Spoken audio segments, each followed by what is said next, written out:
नमस्कार दोस्तों, आप सभी का स्टडी फॉर यूपीएससी पीछे से में स्वागत है। आज तारीख है 30 अगस्त 2024 ईस्वी और आज का न्यूज़पेपर आर्टिकल डिस्कशन का ये वीडियो होगा। ध्यानपूर्वक देखिएगा इस वीडियो को और कोशिश कीजिएगा कि अंत तक सभी टॉपिक को कवर करें। आज मैं आपको बिहार स्पेशल का भी एक टॉपिक करवाऊँगा। शिक्षक दिवस कब होता है बंधुओं? तो 5 सितंबर को होता है ना।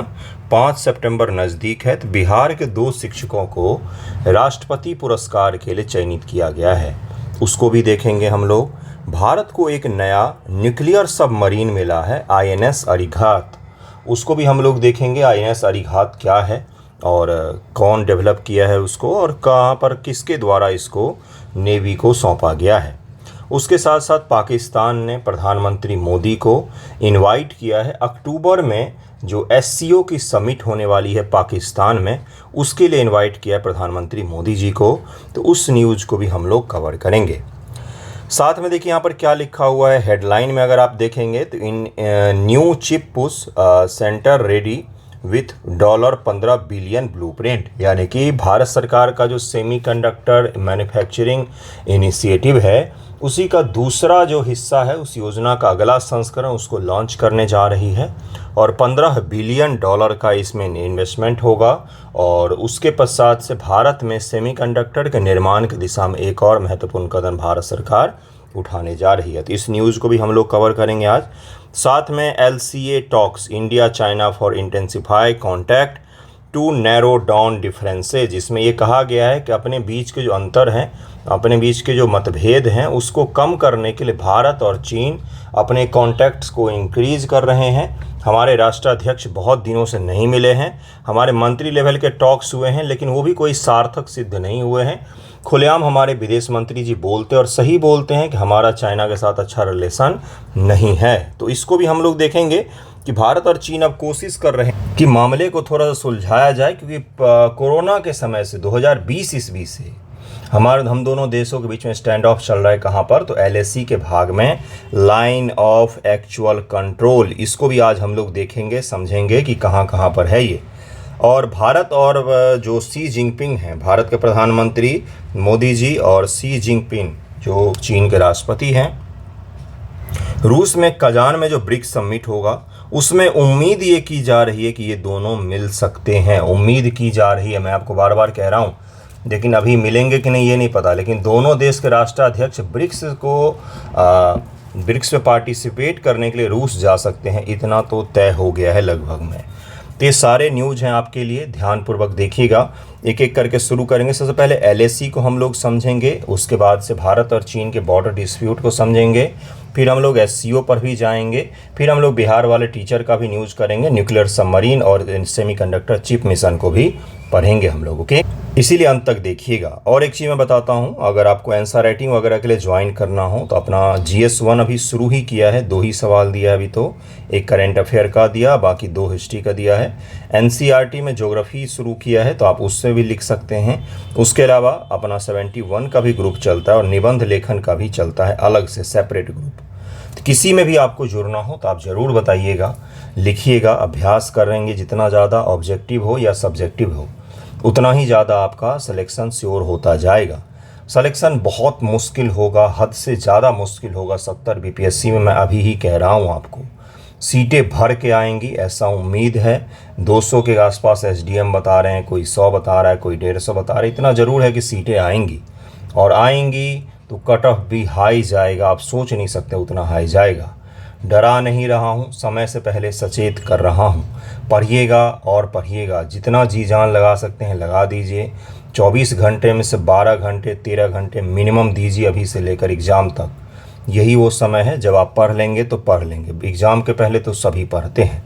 चलिए शुरू करते हैं। LAC को ज़रा समझते हैं। ये रोज़ मैं थोड़ी देर इसलिए बोलता हूँ ताकि आप भटके ना, भटकेंगे नहीं तो कर ले जाएंगे, भटक जाएंगे तब तो फिर आपको 71 की तैयारी करनी पड़े। 71 इलेक्शन के बाद होगा, बिहार इलेक्शन भी संपन्न हो जाएगा तो उसमें सीट क्या होंगी क्या नहीं मुझे नहीं पता, किसी को भी नहीं पता। अगर इसमें 200 SDM आ जाएगा, जैसे 67 में SDM की काफ़ी अच्छी सीटें थीं तो 68 69 इन सब में कम हो गई, क्योंकि पूरा उन्होंने बैकलॉग क्लियर कर दिया। तो अगर 70 बैकलॉग क्लियर हो जाता है सारा तो फिर 71 में ऑटोमेटिक सीट कम हो जाती है, ठीक है। चलिए देखिए क्या है LAC, उसके बाद नेक्स्ट पर चलेंगे। LAC इसीलिए ध्यान से पढ़िएगा, खूब पढ़िएगा। ऑब्जेक्टिव ऑब्जेक्टिव ऑब्जेक्टिव, सब्जेक्टिव रोज़ 1 से 2 लिखना है, बाकी ऑब्जेक्टिव प्रैक्टिस करने हैं, टेस्ट लगाने हैं और एक आध क्वेश्चन रोज़ लिखना है। प्रैक्टिस ज़रूरी होता है, ठीक है। LAC देखिए क्या है। LAC line of actual control इसको कहा जाता है। LOC से भिन्न होता है। LOC जो पाकिस्तान और भारत के बीच में है। वास्तविक नियंत्रण रेखा एक प्रकार की सीमांकन रेखा है जो भारत नियंत्रित क्षेत्र और चीन नियंत्रित क्षेत्र एक दूसरे से अलग करती है। इधर चीन है और यहाँ पर LOC है, इधर भारत है, बस यही है। लेकिन यहाँ पर दिक्कत ये है ना कि LOC को चीन मानता नहीं है, कई बार तो उल्लंघन करती। दोनों देश की सेनाएं एक दूसरे के एरिया में जाकर पेट्रोलिंग करती रही हैं। LAC भारत के लंबाई 3488 किलोमीटर मानता है, जबकि चीन इसे मात्र 2000 किलोमीटर के आसपास मानता है। हमें भारत वाला याद रखना है कि 3488 किलोमीटर है। इसे 3 क्षेत्रों में विभाजित किया गया बंधुओं। एक है अरुणाचल प्रदेश और सिक्किम का इलाका 1346 किलोमीटर। कौन सा सबसे लंबा है? पश्चिमी लद्दाख क्षेत्र का 1597 किलोमीटर तक फैला है, ये सबसे लंबा है। उत्तराखंड और हिमाचल में 545 किलोमीटर लंबी सीमा है LAC की। अरुणाचल प्रदेश में मैकमोहन लाइन भी कहा जाता है भारत और चीन के बीच की सीमा को। पूर्वी सेक्टर में LAC का संरेखण वर्ष 1914 के मैकमोहन रेखा के समरूप है। यह वर्ष 1914 में भारत के तात्कालिक ब्रिटिश सरकार और तिब्बत के बीच शिमला समझौते के तहत अस्तित्व में आई थी। इसको कृपया करके ध्यान में रखें। LAC का मध्य सबसे कम विवादित है। मध्य क्षेत्र जो है उत्तराखंड और हिमाचल का जो क्षेत्र है वहाँ पर सबसे कम तनाव देखा जाता है, लेकिन वहाँ पर भी तनाव देखे गए हैं। जबकि पश्चिम क्षेत्र दोनों पक्षों के मध्य सबसे अधिक विवादी है। जो लद्दाख वाला क्षेत्र है वहाँ पर सबसे ज़्यादा विवाद होता है। ये रहा लद्दाख वाला पश्चिम क्षेत्र, ये हो गया मिड का क्षेत्र, ये हो गया आपका पूर्वी क्षेत्र, ये हो गया पूर्वी क्षेत्र। तीनों को ध्यान में रखें, तीनों को कृपया करके ध्यान में रखें। सबसे अधिक लंबी LAC कहाँ पर है? तो वेस्टर्न सेक्टर में सबसे अधिक लंबी है, उसके बाद ईस्टर्न आएगा, फिर मिड रेंज में 500 कुछ किलोमीटर ही है। पाकिस्तान के साथ लगी नियंत्रण रेखा LOC से भिन्न है। ये कश्मीर युद्ध के बाद संयुक्त राष्ट्र द्वारा 1948 के संघर्ष विराम रेखा के संदर्भ बातचीत के बाद नियंत्रण रेखा का उदय हुआ था। दोनों देशों के बीच में शिमला समझौता के बाद LOC को नामित कर इसे मानचित्र पर दर्शाया गया। यह दोनों सेनाओं के सैन्य संचालन महानिदेशक द्वारा हस्ताक्षरित मानचित्र पर चित्रित है। LAC क्या है? तो भारत और पाकिस्तान के बीच में है, जो 1948 के युद्ध के बाद से खींच दी गई थी नियंत्रण रेखा। और क्या हो गया, तो जब शिमला समझौता किया इंदिरा गांधी जी ने, तो उस समय इन्होंने इसको मानचित्र पर दर्शाया गया और इसको मान्यता भी दी गई थी दोनों देशों के द्वारा। तो ये तो हो गया क्या, तो आपका LAC और LOC हो गया। पोंगयांग त्सो लेक को जरा देखते हैं, जहाँ पर सबसे ज़्यादा विवाद अभी वर्तमान में चल रहा है। ये वो लेक है जिसका हिस्सा दोनों देशों में पड़ता है। ये हिस्सा जो है ये चीन में पड़ता है, ये भारत में पड़ता है। तो भारत वाले जो एरिया थे वहाँ पर तक अब चीन का कब्जा हुआ है। उन्होंने पुल वगैरह का निर्माण भी कर लिया है और उन्होंने काफ़ी बड़े स्तर पर वहाँ डेवलपमेंट की है। एयर पट्टी से लेकर हेलीपैड तक सब निर्मित कर लिया है, सब कुछ बना लिया है उन्होंने। ओके, देखिए यहाँ पर क्या है, 134 किलोमीटर लंबे पोंगयांग त्सो लेक हिमालय में करीब 14,000 फुट से ज़्यादा की ऊंचाई पर स्थित है। इस झील का 45 किलोमीटर क्षेत्र भारत में पड़ता है, जबकि 90 किलोमीटर का क्षेत्र चीन में आता है। और 90 और 45 क्या हो जाएगा, तो 135 किलोमीटर लंबी ये करीब में लेक है, जिसमें से 45 किलोमीटर का क्षेत्र जो है इसका वो भारत में पड़ता है और बाकी 90 किलोमीटर का क्षेत्र चीन में पड़ता है। वास्तविक नियंत्रण रेखा इस झील के बीच से गुजरती है। LAC जो है इस झील के बीच से गुजरती है, LAC इसके बीच से गुजरती है। और यहाँ पर भी काफ़ी बड़े स्तर पर विवाद है। वो हमारे कई सारे जगहों को घेर कर बैठ गए हैं। पहले हम फिंगर 4 जो है, फिंगर है ये अलग अलग 8 फिंगरों में बांटा गया। आप देखेंगे ना गौर से, तो ये फिंगर जैसे निकले हुए हैं, है ना, इसीलिए इसको फिंगर नाम दे दिया गया है। इसको 8 फिंगरों में बांटा गया है, 8 से 9 में, कई जगहों पर 9 भी दिखा दिया जाता है। जिसमें से पहले हम 4 तक अपना क्या करते थे, पेट्रोलिंग करते थे, लेकिन अब उन्होंने कब्जा कर लिया है। यहाँ तक ये पूरा एरिया उनके कब्जे में आ गया है, बहुत बड़ा एरिया उन्होंने कब्जा कर लिया है, जिसके बारे में हमारे न्यूज़ में भी नहीं दिखाया जाता। उन्होंने वहाँ पर पोर्ट हेलीपैड बनाया है और उसके बाद से फाइटर जेट भी उन्होंने रखे हुए उसके आस पड़ोस के एरिया में। पुल का निर्माण भी कर लिया है, पुल का निर्माण भी किया है। टैंकों का आवाजाही वाले छोटे स्तर के पुल भी उन्होंने निर्माण कर लिए हैं। तो यानी कि उन्होंने संपूर्ण रूप से इस क्षेत्र पर कब्जा जमाने की पूरी कोशिश की है और जमा कर बैठे भी हैं। हम खाली नहीं करवा पाए हैं, अभी तक 2020 से बैठे हुए हैं, हम खाली नहीं करवा पाए हैं। इसको ध्यान में रखिएगा। अगला देखिए क्या है, गलवान घाटी के बारे में है। गलवान घाटी लद्दाख और अक्साई चीन के बीच भारत सीमा के नज़दीक स्थित है। गलवान घाटी में याद है आपको, भारत और चीन सैनिकों के बीच में झड़प हो गया था। जिसमें हमारे 20 सैनिक शहीद हुए थे। चीन के भी काफ़ी सैनिक शहीद हुए, लेकिन उन्होंने नंबर छुपा लिए क्योंकि वो बताते नहीं है, लोकतंत्र तो नहीं है ना वहाँ पर। यहाँ पर LAC अक्साई चीन को भारत से अलग करती है। ये घाटी दक्षिणी सिनजियांग और भारत के लद्दाख तक फैली है।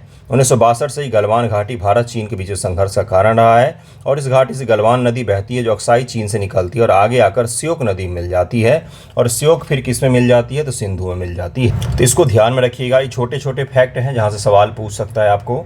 खास तौर से क्या आपको ध्यान रखना है, तो इसका मैपिंग करना है आपको खुद से। एक बार मैपिंग कीजिएगा, यहाँ पर अलग अलग जगहों को लोकेट कर लीजिएगा।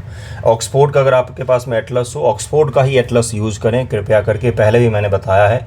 और कोई भी एटलस 1000 तरीके का आ गए हैं अलग अलग टीचरों के, उसको यूज़ मत करें। ऑक्सफोर्ड का एटलस यूज़ कीजिएगा, वो ऑथेंटिकेटेड होता है, आपकी गलती नहीं होगी एग्जामिनेशन में। ऑक्सफोर्ड एटलस में फिजिकल वाला मैप खोलना है। जम्मू कश्मीर का रीजन ऊपर का अलग दिया रहता है, उसमें गलवान घाटी को चिन्हित कीजिए, उसमें उस एरिया के पहाड़ों को चिन्हित कीजिए। देखिए कि लद्दाख, जास्कर, पीर पंजाल श्रेणी किस प्रकार से लगा हुआ है, काराकोरम कहाँ पर है। उसके बाद से देखिए नुब्रा घाटी कहाँ पर है, नुब्रा घाटी कहाँ पर है, नुब्रा घाटी कहाँ पर है, ये पूछा गया UPSC 2020 ईस्वी में PT एग्जामिनेशन में। इसलिए इन्हीं सब चीज़ों को लोकेट कर लीजिएगा। मैपिंग से सवाल सबसे ज़्यादा यहाँ से पूछेगा। बाकी LAC के बारे में फैक्चुअल जानकारी आपको दे दी है। नेक्स्ट टॉपिक पर हम लोग चलते हैं, जिसमें क्या किया गया है, तो भारत में न्यूक्लियर सबमरीन दूसरा लॉन्च किया गया है, INS अरिघात। उसके बाद से नेक्स्ट टॉपिक पर चलेंगे। देखिए क्या है न्यूज कि India gate second nuclear submarine with commissioning of INS Arighaat. Rajnath Singh ji जो हमारे डिफेंस मिनिस्टर हैं, इन्होंने INS अरिघाट को विशाखापत्तनम में कमीशन किया है। विशाखापत्तनम में जगह ध्यान रखिएगा, वाईजैक कहा जाता है इसको। विशाखापत्तनम कहाँ पर, तो आंध्र प्रदेश में है ये जगह। आंध्र प्रदेश में बहुत ही खूबसूरत सा शहर है, कॉमर्शियली काफ़ी अच्छा शहर है, ये बहुत शानदार सा शहर है रहने के योग्य। विशाखापत्तनम भारत के पूर्वी तट पर एक पोर्ट सिटी है, वाईजैक कहा जाता है इसको। विशाखापत्तनम में नेवी का अच्छा खासा बेस एरिया भी है। तो विशाखापत्तनम में ही क्या हुआ है, तो हमारे राजनाथ सिंह जो हैं डिफेंस मिनिस्टर, इन्होंने INS अरिघात को कमीशन किया है। INS अरिघात भारत का दूसरा सबमरीन होगा, एटॉमिक सबमरीन यानी न्यूक्लियर सबमरीन होगा। न्यूक्लियर सबमरीन बनाने की जो तकनीक है दुनिया में कुछ ही देशों के पास में है, जिसमें अमेरिका, ब्रिटेन, फ्रांस और रूस, उसके अलावा चीन शामिल है और भारत भी शामिल है। इसके बारे में और भी जानकारी हम लोग लेंगे अभी, लेकिन फिलहाल यहाँ पर देखिए क्या क्या इसमें कहा गया है। न्यूज़ को जरा ध्यानपूर्वक देखिए। इसमें कहा गया कि इससे पहले का भारत का कौन सा है, तो INS अरिहंत है। कौन सा है बंधुओं, तो INS अरिहंत। अरिहंत को बहुत ज़्यादा इंपॉर्टेंस का माना जाता है। INS अरिहंत पहली सबमरीन थी भारत के न्यूक्लियर की, और दूसरी कौन सी है, तो INS अरिघात हो गई है। और ये जो INS अरिघात है, इसको देश में ही बनाया गया जो मिसाइल सिस्टम है हमारा, जिसका क्या नाम है, K-15 मिसाइल, जो इंडिजिनस हमने डेवलप किया है, उसके साथ में इसको पावर किया गया है, उसके साथ इसको लॉन्च किया गया है। 83 मेगावाट तक का ये एनर्जी जनरेट कर सकता है, जो हमारे सबमरीन को कई दिनों तक पानी में रहकर युद्ध करने के लायक बनाता है। तो INS अरिघात के बारे में और भी जानकारी लेते हैं, देखते हैं कि क्या क्या इसमें और भी चीज़ें जोड़ी गई हैं। देखिए क्या है कि राजनाथ सिंह जी ने भारत की दूसरी परमाणु ऊर्जा संचालित पनडुब्बी INS अरिघात को नौसेना में शामिल किया है। INS अरिघात अरिहंत श्रेणी की स्वदेशी पनडुब्बी, परमाणु पनडुब्बी श्रृंखला में दूसरी पनडुब्बी है। अरिहंत श्रेणी का तात्पर्य क्या है बंधुओं, तो परमाणु पनडुब्बी। इतना भी ध्यान रखेंगे तो भी आपका काम बन जाएगा।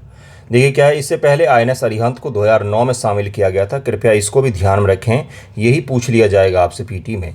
यह पनडुब्बी 750 किलोमीटर की रेंज वाली K-15 सागरिका पनडुब्बी लॉन्च बैलिस्टिक मिसाइल SLBM से भी लैस होगी।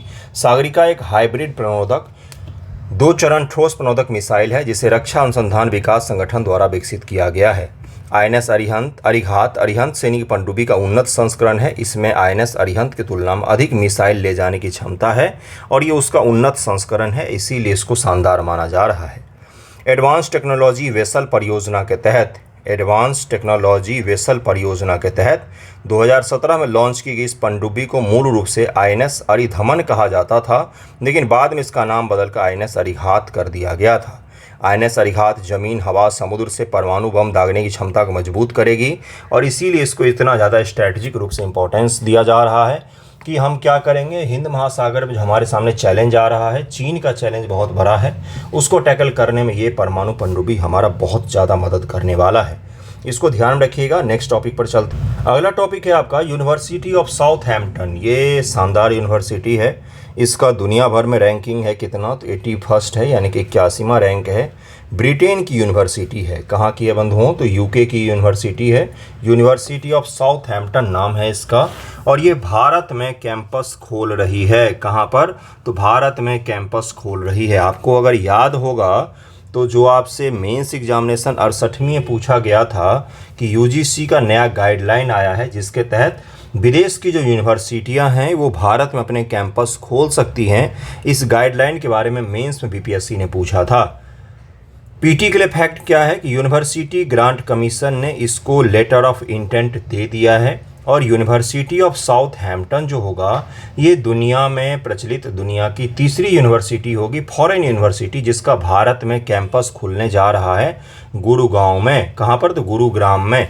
गुरुग्राम में इसका कैंपस खुलेगा जिसका क्या नाम है, यूनिवर्सिटी ऑफ साउथहैम्पटन नाम है। कहाँ की है ये, तो यूके की है, यूके की। इससे पहले कौन से 2 यूनिवर्सिटी आए, तो डेकिन यूनिवर्सिटी और यूनिवर्सिटी ऑफ वोलोंगोंग, ये ऑस्ट्रेलिया की दोनों यूनिवर्सिटीज़ हैं।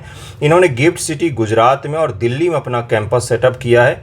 दिल्ली में कैंपस सेटअप किया। उसके अलावा आईआईटी दिल्ली जो है इसने बाहर जाकर अबू धाबी में अपना सेंटर बनाया है। और आईआईटी मद्रास जो है इसने जंजीबार में अपना जो कैंपस है वो क्रिएट किया है। तो हमारी जो बड़ी बड़ी यूनिवर्सिटियां हैं या कॉलेजेज हैं, जैसे आईआईटी हो गए, ये बाहर जा रहे हैं देश के। और दुनिया के प्रमुख यूनिवर्सिटीज़ भारत आ रहे हैं। वैसे प्रमुख में आपको मैं बोलूँ साउथहैम्पटन है, ठीक है, बहुत अच्छी यूनिवर्सिटी है, अच्छी बात है भारत आ रही है तो।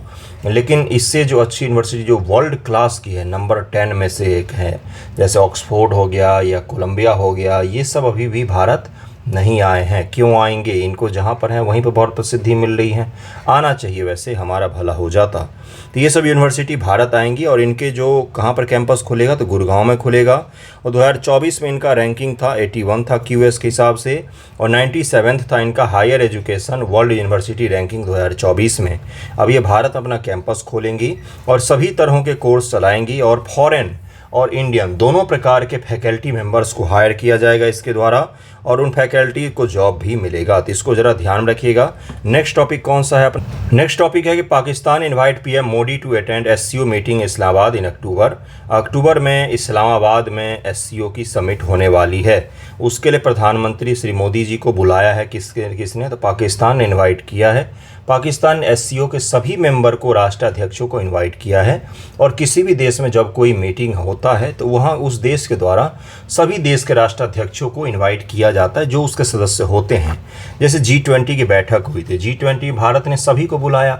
भले ही जैसे तुर्की के साथ हमारे रिलेशन उतने अच्छे नहीं है, लेकिन भारत ने हमेशा उनको बुलाया कि भाई G20 का आप मेंबर है तो आएंगे ही।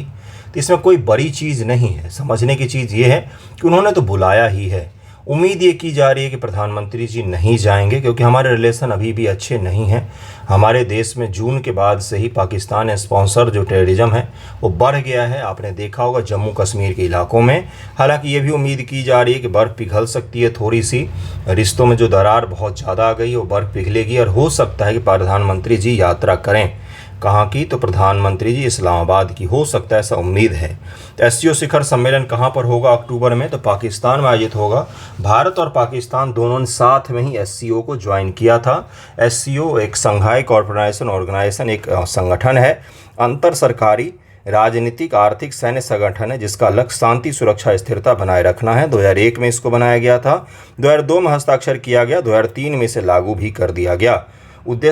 इसका उद्देश्य है सदस्य देशों के बीच आपसी विश्वास सद्भाव को मजबूत करना, राजनीतिक, व्यापार, शिक्षा, परिवहन, पर्यटन, सांस्कृतिक सभी चीज़ों में आपस में मिलकर काम करना। लेकिन इसके सदस्य देशों को ज़रा ध्यानपूर्वक देखिएगा आप। सारे जो स्थान वाले हैं, पाकिस्तान, उज्बेकिस्तान और भी बहुत सारे शहर हैं, देश हैं सेंट्रल एशिया के, वो सब शामिल हैं। चीन भी शामिल है, रूस भी शामिल है और ईरान भी शामिल है। तो आप ध्यानपूर्वक देखेंगे तो लोकतंत्र एक ही जगह पर आपको फलता फूलता दिखेगा, वो है अपना भारत। बाकी सभी देश तो जैसे लग रहा है गैंग बनाया है हमने। देखिए क्या है, संबल क्षेत्र में शांति सुरक्षा स्थिरता सुनिश्चित करना है। ठीक है भाई, अच्छी बात है। वैसे चीन और पाकिस्तान को छोड़कर इस गुट में जितने भी देश हैं ना, भले ही सेंट्रल एशिया के हों चाहे वो ईरान हो, सबके साथ हमारे रिलेशन बहुत अच्छे हैं। तो ये हमारे लिए अच्छी चीज़ है कि इतने सारे देश जो हमारे सहयोगी हैं वो सब इसमें शामिल हैं। दो को छोड़कर पाकिस्तान और चीन जो है उनके साथ हमारे रिलेशन अभी उतने अच्छे नहीं हैं। संरचना क्या है? राज्य परिषद का प्रमुख, इसके 3 संरचना है। सरकारी परिषद का प्रमुख होता है, विदेश मंत्रियों का एक परिषद होता है और एक रैट्स संगठन बनाया गया है इसमें। इन चारों को कृपया ध्यान में रखें। बार बार ऐसे, मुझे भी पता है कि रिपीटेड टॉपिक है, लेकिन रिपीटेड टॉपिक से मैं आपको सवाल दूंगा, आप गलत कर बैठेंगे क्योंकि रिवीजन नहीं करते हैं आप। कब आपने लास्ट टाइम SCO पढ़ा था, है ना? तो इसको ज़रा ध्यान रखिएगा। ये 4 हैं जो काम करते हैं। राष्ट्राध्यक्षों का सम्मेलन होता है, वही सब ज़्यादा चर्चा में होता है। विदेश मंत्रियों का सम्मेलन वगैरह भी होता है। उसके अलावा क्षेत्रीय आतंकवाद विरोधी संरचना रैट्स भी होता है। रैट्स क्या है? तो SCO का स्तर पर जो रीजनल रूप से टेररिज्म है उसके खिलाफ एक संगठन बनाया गया है। रैट्स को ज़रूर ध्यान रखिएगा। SCO का सचिवालय कहाँ पर है? तो सचिवालय बीजिंग में है। सही, यही से सूचनात्मक, विश्लेषणात्मक और संगठनात्मक सहायता प्रदान की जाती है। आधिकारिक भाषा रूसी और चीनी है। इतना भी ध्यान रखेंगे तो भी आपका काम चल जाएगा। इन चारों को ध्यान रखिएगा, सबसे इंपॉर्टेंट यही है। 2001 में इसको बनाया गया, उस समय संघाई 5 नाम था इसका। और दरअसल में इसको बनाया इसलिए गया था क्योंकि चीन के जो बॉर्डर पर देश थे सेंट्रल एशिया के, उनके साथ सीमा विवाद थे। उस सीमा विवाद को सुलझाने के लिए चीन ने इस संगठन को बनाया था। बाद में इसको विस्तारित कर दिया गया था। तो इतना ध्यान रखिएगा। नेक्स्ट टॉपिक पर चलते हैं हम लोग। एक छोटा सा PT फैक्ट है कि 5 लोगों की मृत्यु हो गई टाइफून सांसान। क्या बोला जाता है? चाइनीज़ नाम है इसका, सांसान इसका नाम है, सांसान इसका नाम है। इसको ध्यान रखिएगा। टाइफून क्यों कहा जाता है? जैसे भारत में क्या कहा है? तो साइक्लोन कहा जाता है। और नोमेनक्लेचर भी हमने रखा हुआ है। नोमेनक्लेचर के लिए 13 देश हैं, 13 नाम देते हैं। इसलिए भारत में आने वाले तूफानों के नाम कटरीना और पता नहीं क्या क्या होते हैं, लेकिन वो है क्या? वो तो चक्रवात, उनको साइक्लोन कहा जाता है। क्या कहा जाता है? साइक्लोन कहा जाता है। ऑस्ट्रेलिया में बिलीबिलीज कहा जाता है, विलीविलीज कहा जाता है। और अमेरिका में हरिकेन कहा जाता है, अमेरिका में हरिकेन कहा जाता है। दक्षिणी चीन सागर, दक्षिण चीन सागर नहीं, चीन सागर, जापान सागर में आने वाले साइक्लोन को टाइफून कहा जाता है। टाइफून कहा जाता है, इसीलिए टाइफून कहा जाता है। इसको ध्यान में रखिएगा। जो मैंने बताया ना, क्वेश्चन पूछता ही। टाइफून आया कहाँ पर? सांसान। तो इसने जापान को हिट किया है। कई बार PT में पूछ लेता है। हाल ही में सांसान नामक चक्रवात देखा गया। ये कहाँ पर आया था? तो ये चीन सागर में आया था और वहाँ पर जापान को हिट किया है इसने। इसको ज़रूर ध्यान रखिएगा। भारत का सेमीकंडक्टर मिशन क्या है? तो ISM को 2021 में इलेक्ट्रॉनिक और सूचना प्रौद्योगिकी मंत्रालय के तत्वाधान में 76,000 करोड़ रुपए के कुल वित्तीय परिव्यय के साथ लॉन्च किया गया था। अब इसी का दूसरा संस्करण लॉन्च किया गया है। जो योजना भी डिटेल है PIB पर जब आ जाएगा तो उसको हम लोग फिर से पढ़ेंगे। क्यों सेमीकंडक्टर को लेकर भारत इतना जोर लगा रहा है? क्योंकि सेमीकंडक्टर न केवल इकोनॉमिक रूप से बल्कि स्ट्रैटेजिक रूप से बहुत ही ज़्यादा महत्वपूर्ण होगा आने वाले समय में। सारे जो इलेक्ट्रॉनिक्स उद्योग होंगे उनका प्राणवायु यही होता है। इसके बिना इलेक्ट्रॉनिक्स उद्योग नहीं चल सकते हैं। वॉशिंग मशीन में भी, जो आप इंटेलिजेंट वॉशिंग मशीन लेंगे AI आधारित, उसमें भी होता है सेमीकंडक्टर लगा हुआ होता है। आप जिस फ़ोन पर भी ये वीडियो देख रहे हैं उसमें भी सेमीकंडक्टर का उपयोग है। आप जो घड़ी, अगर स्मार्ट वॉच आपने पहना हुआ है, कई सारे लोग पहनते हैं, मुझे समझ में ही नहीं आया आज तक उसका लॉजिक क्या है पहनने का स्मार्ट वॉच। खैर चलिए, कोई बात नहीं, जिनको पहनना हो पहने। स्मार्ट वॉच जो होता है उसमें भी सेमीकंडक्टर लगा हुआ है। और भी जो भी आप इलेक्ट्रॉनिक इक्विपमेंट देखते हैं, लैपटॉप है, TV है, स्मार्ट TV जो होता है, टैब है, सभी में सेमीकंडक्टर लगा हुआ है। सेमीकंडक्टर के अलावा जो आप आजकल इलेक्ट्रिक वाहन उपयोग किए जाते हैं उसमें भी चिप वगैरह छोटे छोटे लगाए जाते हैं, उसमें भी सेमीकंडक्टर का उपयोग होता है। सेमीकंडक्टर का मतलब सेमीकंडक्टर चिप है। सेमीकंडक्टर का मतलब क्या है? सेमीकंडक्टर चिप है। सेमीकंडक्टर 2 सिलिकॉन और जर्मेनियम, इन दोनों का उपयोग किया जाता है। इसको ध्यान में रखिएगा। इसका उपयोग करके चिप का निर्माण करते हैं और चिप का यानी कि प्रोसेसर, ठीक है, उपयोग किया जाता है। कार्यक्रम का उद्देश्य सेमीकंडक्टर डिस्प्ले विनिर्माण डिजाइन परितंत्र में निवेश करने वाली कंपनियों को वित्तीय सहायता प्रदान करना है। परिकल्पना की गई कि ISM सेमीकंडक्टर और डिस्प्ले उद्योग के वैश्विक विशेषज्ञों के नेतृत्व में योजनाओं के कुशल, सुसंगत, सुचारू कार्यान्वयन के लिए नोडल एजेंसी के रूप में काम करेगा। दरअसल भारत सरकार ने भारी स्तर पर सब्सिडी दे रखी है। सब्सिडी का मतलब कि खूब सारा पैसा खर्चा करेगी, कोई तो आकर सेमीकंडक्टर बनाओ हमारे यहाँ। इसलिए आपको पता होगा कि 1-2 प्लांट भी स्थापित हुए अपने देश में, मैंने आपको पढ़ाया भी था, है ना। टाटा भी कोशिश कर रही है कि भाई सेमीकंडक्टर बनाया जाए भारत में। मैंने आपको इससे पहले वाले वीडियो में एक दिन समझाया था कि भारत में सेमीकंडक्टर और इंजन, ये दो चीज़ें ऐसी हैं, सेमीकंडक्टर चिप और इंजन, इनका निर्माण 9 के बराबर में होता है। वाहन के भी इंजन बहुत कम बनते हैं भारत में, तो इसका तकनीक अगर भारत में आ जाए तब तो क्या ही हो। तो इसी को लेकर ये मिशन शुरू किया गया था, भारत में सेमीकंडक्टर फैब्स स्थापित करना। फैब लैब आपको समझाया था मैंने, वो लैब जहाँ पर सेमीकंडक्टर का निर्माण होता है। आपका जो नाखून है उस पर 10 छोटे आईसी चिप रखे जा सकते हैं। 10 लाख आपका जो थंब का नेल है ना, उस नेल पर 10 लाख छोटे चिप रखे जा सकते हैं। उन सभी को जोड़कर एक प्रोसेसर का निर्माण किया जाता है। ठीक है, तो उस लैब की हवा में भी अगर धूल का कण होगा तो एक धूल का कण 2-4 जो छोटे आईसी होंगे उनको निपटा देगा। इसीलिए उस लैब को बहुत उन्नत संस्करण के साथ बनाया, तो बहुत उन्नत तकनीक लगती है उसके लिए, तो उसी को फैब लैब कहा जाता है। भारत डिस्प्ले फैब स्थापित करने की योजना है। भारत में compound semiconductor, silicon photonic, sensor fab और सेमीकंडक्टर असेंबली, टेस्टिंग, मार्किंग और पैकेजिंग सुविधाओं की स्थापना के लिए योजना है। डिजाइन लिंक्ड इनिशिएटिव योजना, यह integrated circuit, chipset, system on chips, system and IP core के लिए सेमीकंडक्टर डिजाइन और सेमीकंडक्टर लिंक डिजाइन के विकास और तैनाती के विभिन्न चरणों में वित्तीय प्रोत्साहन और डिजाइन अवसंरचना समर्थन प्रदान करना है। इस योजना का लक्ष्य ये रखा गया है कि सेमीकंडक्टर के निर्माण से जुड़े हुए जो भी क्षेत्र होते हैं उन सभी में सपोर्ट करेगी गवर्नमेंट, भारी सब्सिडी देगी, आपको लैंड देगी, आपको पैसा देगी, सब कुछ देगी, टैक्स में भी रिलैक्सेशन देगी, आप बस बनाइए। यहाँ पर मिनिस्ट्री ऑफ इंफॉर्मेशन जो है नोडल मंत्रालय के रूप में काम कर रहा है। उसके अलावा वैज्ञानिक society CDEC, centre for development of advance community computing, DLI योजना के कार्यान्वयन के नोडल एजेंसी के रूप में कार्य कर रही है। इसके 3 घटक हैं। पहला है चिप डिजाइन अवसंरचना समर्थन, दूसरा है प्रोडक्ट डिजाइन लिंक्ड प्रोत्साहन और तीसरा है डिप्लॉयमेंट लिंक्ड प्रोत्साहन। पहले वाले में क्या है कि इंडिया चिप सेंटर की स्थापना करना है, समर्थित कंपनियों तक इसकी पहुंच को सुविधाजनक बनाना है। पहला का लक्ष्य यही था। दूसरा क्या है, देखिए यहाँ पर लिखा हुआ है, इसके तहत सेमीकंडक्टर डिजाइन में संलग्न अनुमोदित आवेदकों को राजकोषीय सहायता के रूप में 15 करोड़ रुपए की सीमा के अधीन पात्र व्यय के 50% तक की प्रतिपूर्ति प्रदान की जाएगी भारत सरकार के द्वारा। डिप्लॉयमेंट लिंक्ड प्रोत्साहन, इसके तहत ऐसे अनुमोदित आवेदकों को प्रति आवेदन 30 करोड़ रुपए की सीमा के अधीन 5 वर्षों में शुद्ध बिक्री कारोबार का 6 से 4% तक प्रोत्साहन प्रदान किया जाएगा। किसके लिए, तो आईसी के लिए, चिपसेट के लिए, सिस्टम ऑन चिप के लिए, सिस्टम एंड आईपी कोर, इन सभी चीज़ों के लिए प्रदान किया जाएगा। भारत का इलेक्ट्रॉनिक विनिर्माण और डिजाइन को वैश्विक केंद्र के रूप में उभरने में सक्षम बनाने के लिए काफ़ी ज़्यादा जरूरी है ये, इसी के कारण से ये किया जा रहा है भारत सरकार के द्वारा।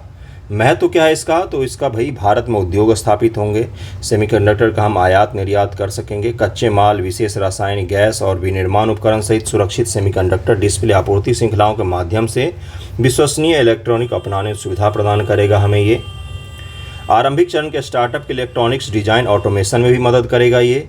एक स्वदेशी बौद्धिक संपदा आईपी सृजन को बढ़ावा में, यानी कि इंटेलेक्चुअल प्रॉपर्टी राइट हमारे पास में होगा सेमीकंडक्टर अगर हम बना लेते हैं तो देखिए यही वो चीज़ है। महत्व अगर आप पढ़ेंगे तभी आपको समझ में आएगा कि भाई किस कारण से सेमीकंडक्टर निर्माण को लेकर भारत सरकार इतना ज़्यादा प्रयास कर रही है।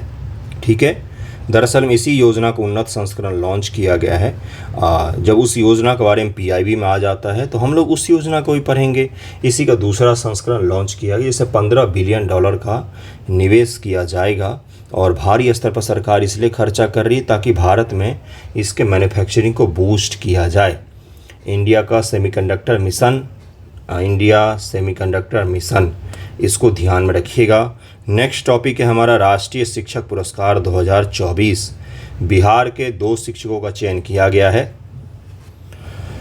हाल ही में केंद्रीय शिक्षा मंत्रालय ने राष्ट्रीय शिक्षक पुरस्कार 2024 के लिए बिहार के 2 शिक्षकों का चयन किया है। चयनित शिक्षकों में शामिल हैं सिकेंद्र कुमार सुमन, जो कैमूर जिले के तरहनी न्यू प्राइमरी स्कूल के प्रभारी प्रधानाध्यापक हैं, और डॉक्टर मीना कुमारी, जो मधुबनी जिले के Shiv Ganga girls high school में शिक्षिका हैं।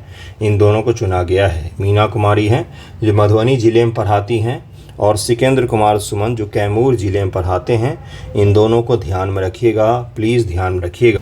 शिक्षक दिवस के अवसर पर जो राष्ट्र विज्ञान भवन दिल्ली में विज्ञान भवन है, वहाँ पर जो आयोजित होगा उसमें राष्ट्रपति के द्वारा इनको सम्मानित किया जाएगा। यह पुरस्कार शिक्षा के क्षेत्र में उसके योगदान के लिए शिक्षकों को दिया जाता है। 50,000 रुपये नकद और एक रजत पदक और एक प्रशस्ति पत्र, प्रशंसा पत्र दिया जाएगा। देश भर से कुल 50 शिक्षकों का चयन मात्र किया गया है, जिसमें से 2 शिक्षक बिहार के भी हैं और हमें गर्व होना चाहिए कि ऐसे शिक्षक हमारे यहाँ से भी चुने गए हैं।